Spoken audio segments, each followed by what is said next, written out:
Hello? Ay, Wala ka na pala sa homicide? Operator ka na ngayon? hindi, pinababantay lang sa akin to eh. Mapo ka muna, Lea. Thank you, John Paul. Thank you. Ah, nag-iisa ka yata.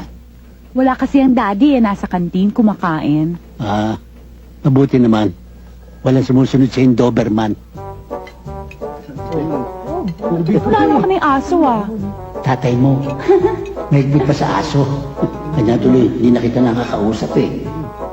Sandali lang. Ikaw ba, Lea? Talagang anak ni Colonel Macanto? Oo naman.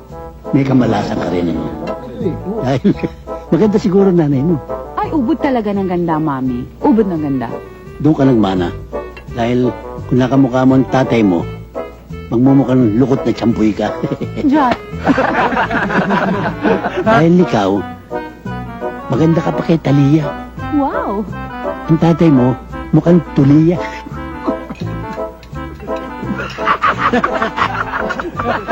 Mukha ka kuya!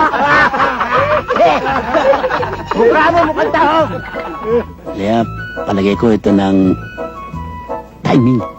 Ano yun? Magtatapat ko sa'yo talagang nung umalis ka, patungong Amerika, talagang nagdurugo ang puso ko. Pero, nung makita kita sa airport, nagluksong tinik ang puso ko. Tuwan-tuwa ako. Talaga? Pero, secret ha?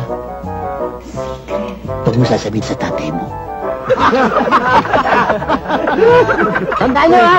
Sabi ni Kisana, secret yan ha! Wala kayo natinig!